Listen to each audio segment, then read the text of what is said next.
I love that song. I heard it a few days ago, and I thought it really fit with tonight's lesson. And it's by Tasha Layton, and it's called Look What You've Done. And I feel like that's what we all get to say when we participate in the program and work our recoveries here is look at what you've done. When God has worked in our lives, when he's replaced the lies in our heart with his truth. And it's amazing. And so I just wanted to share that, guys, with you tonight, encourage you and myself through those lyrics of that song tonight. So how about I introduce myself? I'm a grateful believer in Jesus, and he's working with me, walking through my grief, and my name is Tanya. Hey, everybody. So thanks for coming out tonight. I'm really glad to see you all here. Tonight is the inventory lesson, and I'm just going to be doing a quick review because I've already visited the 12-step groups that are first-time groups doing their inventories and kind of went into a more in-depth detail thing with you, explaining it. And so this is just a quick review because it's not just for people in a 12-step working their 4-step at this moment to do these inventory sheets. These sheets are a tool that helps all of us even after we're done with the 12 steps. So for those of you who've already done a 12-step, you know how to use the sheets, they will help you continue to sort out your struggles, sort out your triggers, sort out what you're dealing with. And so this is a really powerful tool. It's super insightful, super revealing, and I believe God can use it to be very impactful in our recoveries if we will actually do it and apply it into our recoveries and what we're going through. And so I just can't say enough about this tool. I think it's one of my favorites because I find that it's the most revealing and that God uses to really show us who we are and why we do the things we do. So, and I also feel like one of the best things the inventory sheets help us with as well is when we get triggered, because we can use these sheets to help us discover the source of the trigger. And most of the time, we think when we get triggered, it's the person that's triggering us in the present, that's the problem person. But typically, a lot of times when we get triggered, it's somebody's triggering us from a past experience and where we're just reacting to them in the present. And so that's why these sheets are so powerful, so we can pull that out when we get triggered and help sort that out and figure out where is that coming from. Is it really this person and what they did, or did they trigger something else from the past? But anyway, we're going to get more into that later because honestly, getting triggers is unavoidable. And the thing is, if you've been in CR long enough, working your recoveries long enough, they're going to become more noticeable because now you're more aware of what you're doing, how you're reacting, what you're saying to people, when they respond to you in a way or do something that hurts you. And so you're going to become way more aware of your triggers. So this sheet can help you sort that out and deal with them when they happen. I've learned that our painful experiences in life can do one of three things. They can define us, they can destroy us, or they can develop us. And so when we use these inventory sheets, we have an opportunity to not allow our triggers to define or destroy us anymore. Instead, we can seek God in his direction to develop us by helping us to learn and grow from those experiences. And so I believe these sheets really help us do that. So if you want to grow and learn and how to respond to your triggers and struggles, use these sheets. That's all I got to say. Use the sheets, people. That's what they're there for. They will help you. And then you call your sponsor and go over it with them, and you apply your new action plan. So when you get triggered again, because it will happen, you will have a new plan on how to deal with it going forward in the future. So we're going to jump in first and get this lesson going by first going over principle and step. And tonight we're covering principle 4, openly examine and confess my faults to myself, to God, and to someone I trust. And it corresponds with the beatitude of Matthew 5:8, happy are the pure in heart. Step 4, we made a searching and fearless moral inventory of ourselves, and that goes along with the scripture, Lamentations 3:40, let us examine our ways and test them, and let us return to the Lord. Our inventory sheets, they are an exercise that will also require us to take a trip down memory lane to some painful and hurtful experiences we've gone through, and maybe some that have been impactful and positive experiences that ended up misguiding you into some unhealthy habits. Now, I know some of you might be wondering, well, how can a positive experience cause us to learn unhealthy habits? And I have a quick example, a really short story that I want to share with you, because I think if God's putting events that you've gone through in your life on your heart when you're using these inventory sheets, there's a reason, and you should look into it. But we had a guy that came to CR years ago, did his testimony after doing his 12-step, And he told us about a very positive and impactful experience that he had back when he was in elementary school. And visiting his past in this experience helped him to see where his pathway to addiction actually began. And I call his story the chocolate milk dilemma.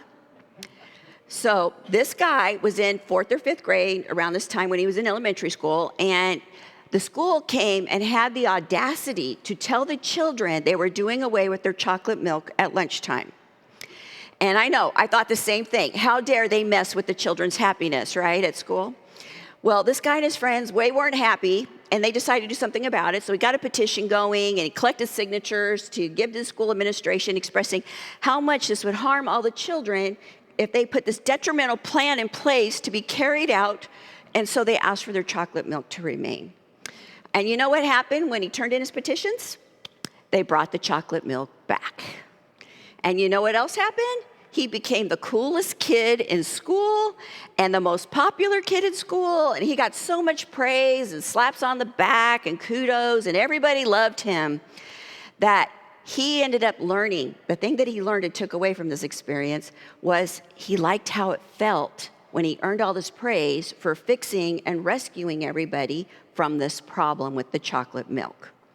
So at first, the story sounds harmless, but he then went on to tell us more about his adult life. And his testimony was filled with more stories where he repeated this same behavior to attempt to fix and rescue other people from their problems throughout his adult life, but he experienced the opposite result. He failed over and over. There was no attaboys, no kudos, no slaps on the back, didn't feel popular or loved like he did before. And this happened so many times that he didn't know how to handle the shame and disappointment that came with those events. So he turned to alcohol to numb it all. And when he did his inventory, God showed him where this pattern of rescuing and fixing began with the chocolate milk incident. It helped him immensely to see how and when it began, because that showed him he could choose to stop living out of that pattern. He also realized he was playing little g God with other people's problems, and it wasn't his job to fix or rescue other people's lives. So the moral of the story is, be sure to write about all major moments of your life that God helps you to recall, good or bad. Sometimes a positive event could have taught us unhealthy ways to live when we try to recreate those feelings that came out of those experiences. All right, so enough about that. Like I said, I'm just going to do abbreviated inventory review tonight. And tonight, my example is a situation I am currently working on. It's quite painful. It's something that's been ongoing at my house for quite a while. And it's a problem that continues to trigger my rejection history. Now, I just want to say you don't have to feel sorry for me when I share about this painful event. Now, it's okay if you want to a little bit. It's all right. I feel sorry for me, so you can too if you want, but you don't have to. But I hope in sharing this experience that I help you be a little less scared, a little less intimidated when it comes to filling out your inventory sheets. So with that being said, Dave and Digger have the handouts for you guys. They're going to be handing them out to you. One per person. They're kind of thick because there's a lot of stuff in there, and I'll tell you about it all. So don't start fishing through it all, because I really want you to go along with me in this lesson so we can stay on it together, so you can write notes to help you. If something is helpful that I share with you today, I want you to be able to do that. And you will see on top when you're handed it, the first thing you'll see is a blank inventory sheet. Now, I gave everybody a blank one, so that way you have the ability to go make copies, use these at home, because like I said, it's for anybody to use ongoing. It's not just for when you do your fourth step. So please be sure to make copies if you need it. Do we have enough? Do I have enough for everybody? Yeah? Okay, good. All right, so when you get So if you want to, go ahead, turn to the first page, and you will see that tonight my example is all about the major rejecter in my life, my cat, Cuddles. He's the culprit. He's the hard one to live with, and you're going to see why in a moment. Okay, so maybe it's not the worst problem. I'm over-exaggerating this a little bit. I'm writing about my cat after all, but I'm hoping if I can use a little bit of humor with you tonight. that I will just make this a little bit easier to digest, swallow, and take home and do, and that we can have some fun with it. And we don't need to take it so serious and beat ourselves up and turn this into something that's more difficult or painful than it needs to be. And so I'm just trying to have some fun with it. But he does trigger some human emotions in me with his catitude of rejection. So sometimes he triggers my human emotions, and I want to treat him like a person. I know, that's scary, right? I know. You see, our leader needs some help, so pray for me. All right, so first thing I want to remind everybody, before you fill out any inventory sheets, what's the first thing you're supposed to do before you start? What'd you say? Make a list. Make a list. Your list should be done before you pick up and start writing that first inventory sheet, okay? So make sure you start with that. And then in the first column, you're going to see already, I put the person's name. In my case, it's Cuddles, my cat. And you write that on your sheet. That's the first thing you do in the first column. The other thing I want to mention there is that from there, you'll just go all the way across working all your columns. And then from there, you will... after you go across working all your columns, if you are going by age ranges, like let's say you're writing about your childhood, put the age range for your childhood. Digger had a great example. It's something he does. He'll do 0 to 10 years and do all his sheets on that. He'll do 10 to 20 years and do all his sheets on that. Do the 20s, the 30s, the 40s. I think that's his maximum age is 40. So you're welcome. And so it's helpful to keep you organized if you can fill out your sheets in with the time period. So you can write that in there too, under the name of the person is your time range. Turn to the next page. We're going to go to column 2. In the second column, you're going to write what happened. And you will need to keep it short and concise with no graphic details. As you can see in my example, I kept it short and focused. There's not enough room to fill in all kinds of details about how, when, and where things are happening. And I'm sorry, I think I put the first 2 columns on just one page for you guys. I have it on a different one of mine with separate pages. We're on column 2. So whichever one's filled out column 2, that's the page you need to be on. Should be the second or third page. Are you kidding me? Oh, well, we'll come back. I'll tell you what I said then. You can write it down. I'm going to tell you what that cat does to me so you can feel sorry for me. But first, let me just say this. I'm going to tell you all about it, people. You're going to hear dirty, gritty details. So, but here's the thing in this column. You don't get graphic. You don't give all the details. That's not the point and the purpose of this exercise, because you can cause yourself a lot of unnecessary pain and re-traumatize yourself by reliving details that you have been through, and get you stuck in your past. And that's not the purpose. So the space is limited for a reason, and it's to help you stay focused and not get off in all the details and all the other things that happen to you. Those don't matter. So please don't write a bunch of details. But at the same time, and I know you're going to love this, don't be too vague. A great example would be if you write, my father was an alcoholic, that is too vague. But if you say, my dad said degrading things to me when he was drunk, then that's enough details about what happened. You don't need to write down what he said. I don't want you even to go there into those memories of all the things he might have said to you. Don't need to write them down, and I don't want you to go down that rabbit trail into thinking about it. That is enough information to help you work the columns all the way across. Going down there and going down that path is going to cause you unnecessary pain, and you might get stuck, and it might be hard for you to move on to getting into the next columns. So as you can see, well, you can't see because it's not on yours, but here's my example, and these are the multiple cuddle events that were impacting how I have felt. 1, he constantly prefers Dave over me. 2, he follows him everywhere and begs for his attention. And last but not least, 3, he joins Dave in his office every single morning. So there you go, short, brief actions about what Cuddles was doing and how it was making me feel. We're going to be coming up to, but right now, so what happened. It's not necessary to get into any more details, nor you when you're writing about people. Keep it basic. Yes, there's my proof, the Dave lover. Dave lover, I got proof. So I can't wait one day till I can go ask God, why did he make cats love the people most that don't want anything to do with them? Does anybody know? I guess. They're cats, right? I know. We're all curious about that, right? We're all dying to ask God that when we get there to heaven, right? Well, anyway, so third column. Does everybody have the third column? All right, so now you can see in the third column, our columns are getting wider.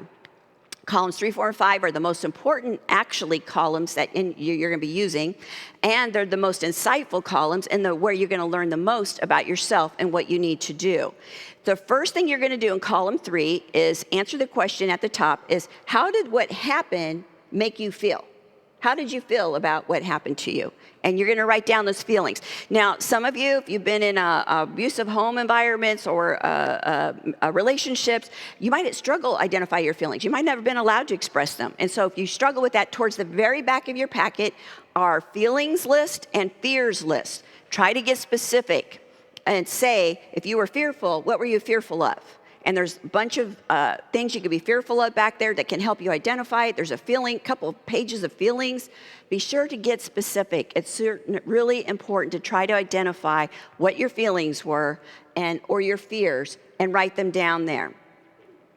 As you can see, when I filled it out, I wrote down that what Cuddles does with Dave makes me feel unloved, rejected, and resentful.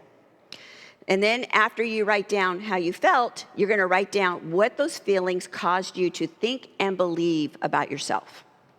Identifying our feelings and beliefs that we learned from these experiences we've gone through, it's a big deal. And later, this column specifically is also going to show us the root cause of many of our actions and triggers. So don't worry, though, about connecting the dots when you're filling out these sheets in the beginning. Don't worry, you don't have to make sense of it. It's going to come later. Just do your best to fill them out and move on to the next sheet. And then when it's time, you're going to review them with your sponsor and go over them. And that's where you're going to begin to learn and gain insight from them, as well as when you write your testimony. So you're going to be going back to these sheets and reviewing them at other times. The main thing is to try to get them done. And as you can see from my example, I put down Cuddles' catitude has me thinking he doesn't like me, that I should have got a different cat, and I believe that Dave was secretly hanging out with Cuddles having a cat fest behind my back. See what I mean? Look at that. Secret cat fest and unnecessary socializing.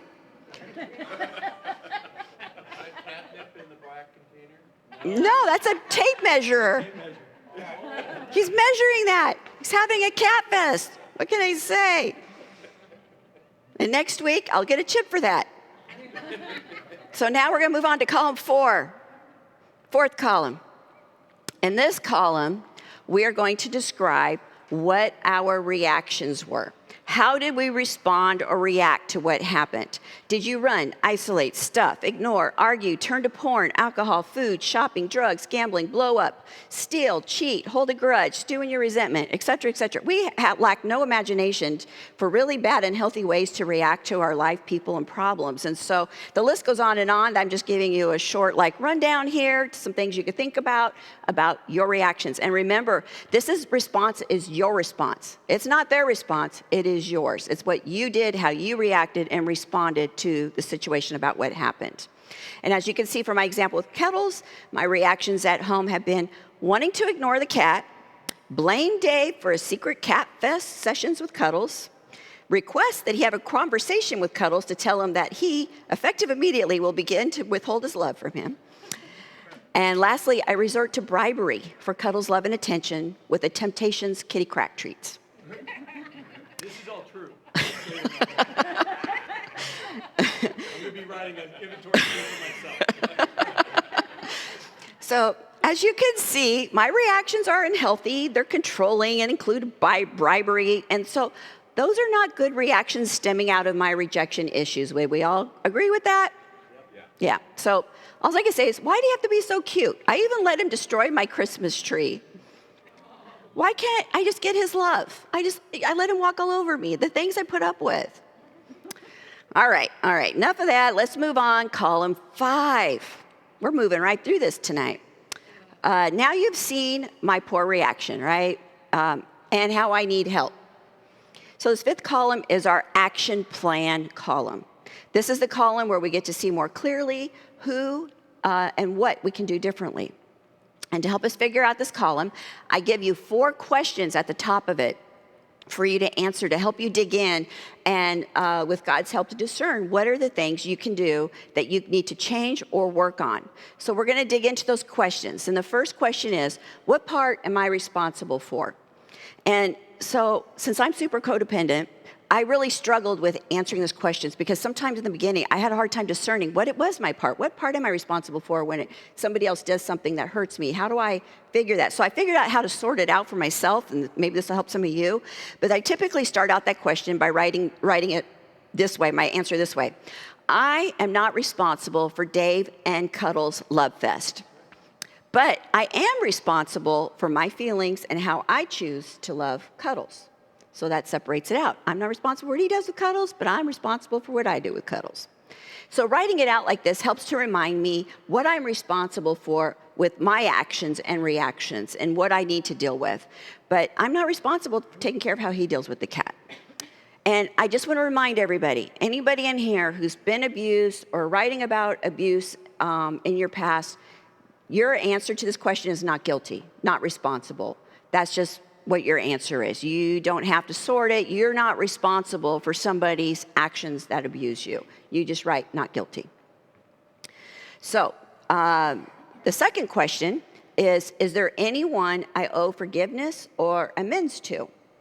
And I'm going to give you a clue when you're filling out these sheets on how to tell if the person you're writing on is possibly that person that you may need to make amends with or forgive. And it goes back to column 3 again, under your feelings. If you mention feelings that are similar to resentment, anger, unforgiveness, bitterness, hatred, guilt, shame, jealousy, or anything along those lines, those are people that you will need to look at when it comes to the forgiveness or amends lesson. If you caused the hurt, that's somebody you're going to be looking to make amends with. If they caused the hurt, then that's somebody you need to be looking into forgiving. Now, don't worry about how to do it. Don't worry about going out and doing it. We're not asking you to do it at this moment. We're going to cover that lesson later in the year when it's time. You're not there yet in your 12-step. Right now, you're just writing about it. And at this point, it's just acknowledging that you realize, oh, I really don't like this person, and I never forgave them for what they did to me. So just write down, I'm praying that God will help me forgive this person. Just keep it simple and basic. I'm not telling you have to run out and do it, but I'm just saying open up your hearts to the idea and what God wants to do in your life, and be open so when it comes to that time when you move into that part of your 12-step, you will be prepared for what God wants you to do when it comes to that person that you're writing about. So as you can see from mine, I acknowledged that I needed to make amends with Dave for my bad catitude towards him. I mean, he can't help if he's a manly cat babe magnet, right? I also acknowledge that I need to set realistic expectations and stop expecting Cuddles to treat me like him and to treat him the same no matter who he shows attention to. So that's what I did when it came to my amends forgiveness. And then the next question, we move on. Are there any lies that we need to replace with truth? And to answer that question, you're going to have to go back and take a look at what you wrote under column 3, the thoughts and beliefs. Thoughts and beliefs in column 3. That's the only way you're going to be able to answer this question, is if you go there. And when you go look at what you wrote down for your thoughts and beliefs, you need to ask God to show you, is what I wrote down there, is what I was thinking and believing truthful and accurate? Many times I have discovered I was listening to false beliefs or lies, and then I was reacting out of them. They weren't truth, but they were running my life. But I was out of touch with them. And so this question helps us to get in touch with what's driving us on the interior that we're a lot of times out of touch with. We're not paying attention to. It helps raises our self-awareness of what we're doing and how we're doing it, and can help make us. And that's why I said, the more you become aware of what you're doing, the more we will notice the triggers when we get triggered, and the more that these sheets will help us sort it so we don't have to keep reacting out of those past experiences the same way when we're getting triggered in the present. So, and then when I realized I was listening to a lie, I then asked God to help me identify who else in my life has caused me to feel this way. So sometimes I've noticed the feelings and like the rejection feelings, and I might ask myself when I was feeling rejected, who else in my life has made me feel rejected, God? And those are somebody I might go put on my inventory sheet and go write about, because I'm going to start realizing a pattern That rejection feeling, it started somewhere else. It started somewhere else in my past. And for me, like, I could give an example of having a revolving door of dads, caused a lot of my rejection, abandonment issues. And so I've had to go back and revisit that one a lot when I get my rejection triggered in the present, because I know it started way back somewhere else. And then I go and visit the different people who's made me feel that way in my life. So you get the pattern, you start seeing where and how you've been reacting out of it, and you learn how you're responding. And you learn, I don't have to keep responding this way. This person wasn't rejecting me. It felt like it, and it brought back out all those old feelings from all the people in the past that have done it to me, but I don't have to keep responding like that. That's not what they're doing. It just felt like that.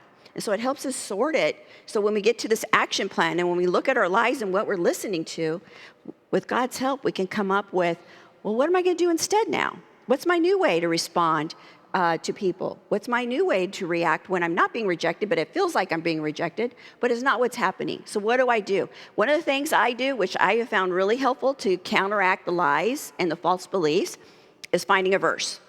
God's truth is the best way to replace our lies, best way to replace the false beliefs that we have been listening to, that have been running the show in our life. And for me, if this was a person, one of my favorite verses that I have used a lot when dealing with this issue is Hebrews 13:5. I will never leave you or forsake you. And I will write it down there with that number 3 question. I will say, I've been listening to a lie. The cat doesn't reject me. He actually likes me. But if that was a person, I was just reacting because he triggered something or that person triggered something from my past. And the truth is, no matter if people like me or not, no matter if people reject me or not, God loves me. And he says he is for me. And he will never leave me. So no matter what people do, I have a truth I can hang on to that gives me hope. It gives me a future. It gives me a way to live in a healthy way that I don't have to get caught up in all the junk of what everybody else is doing and saying. I can work and just focus on me and my response. And so his word is the best way to overcome.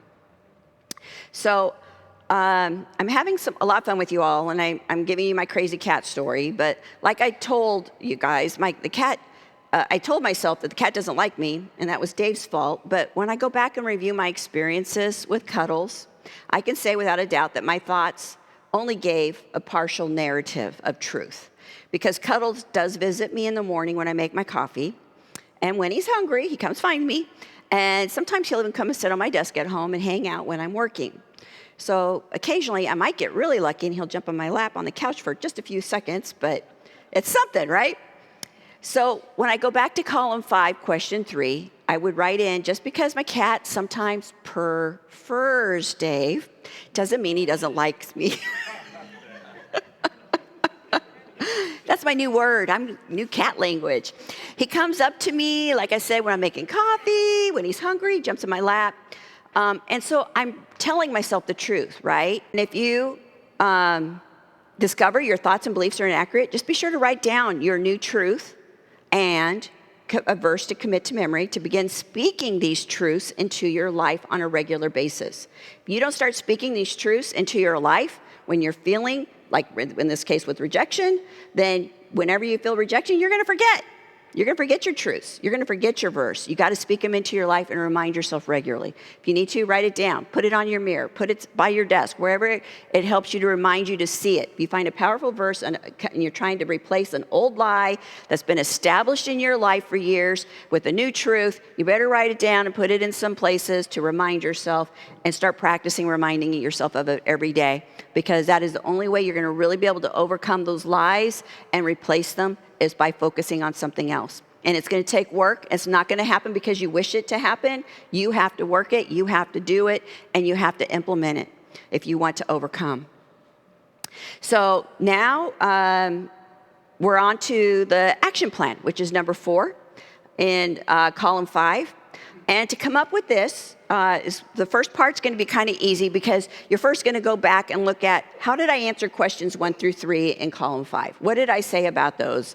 And you're going to kind of do a quick little summary to re-summarize what you're taking away from your answers in those first 3 questions. So my first action was to make amends to Dave for blaming him and Cuddles Love Fest. The second thing I decided to do was to start playing with Cuddles in Dave's office because he loves to go in there. That's where he likes to go. and to remind myself he does like me. And then I need to start telling myself the truth. He does come to me and visit me at my desk and when he's hungry and sometimes on the couch. He may not like me as much as he does Dave, but he doesn't completely ignore me. He just shows it differently. See, that's him looking at me on my desk. Doesn't that look like a cat that likes me? Happy cat face. All right, lastly, sometimes we're going to realize when we're writing our action plans that we may need more help than what we're to the point in this plan that we're working on. Sometimes we need to go have a difficult conversation. Sometimes we need to go set boundaries with somebody and or confront somebody, and we don't know how to do these things, and we're really scared about it, and we're really nervous about it, and we don't know what to do. So you might add in, I'm going to go get a book on boundaries, or you might add in, I'm going to go to counseling. So you add those things to help give you the support you need, to make the progress you need, to help you do those things that you're discovering when you're writing your action plan that you need to do to accomplish it. Because if it's all new, like for me with boundaries, I can't tell you how many times I've been in and out of counseling and therapy over the years. I've been in CRNF for almost 13 years. And to help me with these kinds of things that, once I discovered how codependent I was and how much I needed help with boundaries, I had to go get professional help. And I've also bought books, so I've been doing both to help me grow in that area and overcome it and understand it better, and also understand better how to establish my boundaries with people and then live with it when they're not happy with my boundaries and work through that part as well. So you can write that in there too. That could be part of your action plan is all I'm saying. You can write in whatever you need to that's going to help you implement what you need to and what you realize you need to work on and how you need to get it done. If you need help outside of this, write it down there. And every sheet's going to be different. And if you're struggling, fill out any of the columns as you're doing it. If you're going blank or you can't, nothing's coming to mind, leave it blank. Go over it later with your sponsor. You can fill it out. That's part of their job to help you with. They can help guide you in filling out these columns. I remember the first time I did my first inventory with my first sponsor, I had some blank columns. Mostly column 5 was blank, but I had some blank columns and I didn't know what to put in them. And so her help to help guide me in my action plan was really helpful. And so it's okay if you bring some of them blank columns. You can fill them out with your sponsor. That's what they're there for. Also, there are some insights at the very bottom of your inventory sheets that are just reminders. And one of them is to make sure to flip over your inventory sheet and write something positive on the back. Write a positive experience that you've had on the back, especially if it's something negative or hurtful or harmful on the front that you filled out on somebody. Go write down, and if you're struggling thinking of something positive, just ask God to help bring something to mind. It could be anything. There is no right or wrong thing to write down that's positive, but we want to make sure, and part of the reason, again, is if you're going down to a dark place, we want to bring you back up and get you back positive. So it's really important to turn that sheet over and write something positive about yourself. This is about you. You write something positive about you. Also, after you fill it out, write something good. Reach out. If you start going to a bad place, call your sponsor. If you accidentally get caught up in going in down the dark rabbit hole that we are trying to encourage you not to, and reach out to them. Don't sit there and suffer with it. Let them pray with you. Let them hear you out. And so you can move on and keep going, working your recovery. And then also, please put your sheets someplace private. Do not leave them out where somebody else can find them, read them, get hurt by them. Please keep them put away in your car or whatever, in your trunk, desk drawer that locks, whatever. Anything that just where you will protect others from being hurt about what you might be working on. And so please keep them in a private place. And I did make extra copies of the blank inventory sheet. They're on the back table by Digger. And if you would like to get some more of those, you can. There are some blank ones back there you can take home with you. And again, this was just an abbreviated class review. This is also going to be online. So if you need to come back and revisit this class, just to kind of remind you what each column is for, what to do with it, then you'll be able to go on to our Celebrate Recovery page on our website for the church and go watch this class again to help you so you don't get stuck, hopefully not getting this part of your recovery done, because this is a crucial part of you continuing to make progress. And for you not to get stuck in your recovery is by using these sheets. They will help keep you going and help you identify what other things you need to work on and where you're at in the process. So with that, we're good. Let's stand and say the Serenity Prayer and head out to share groups.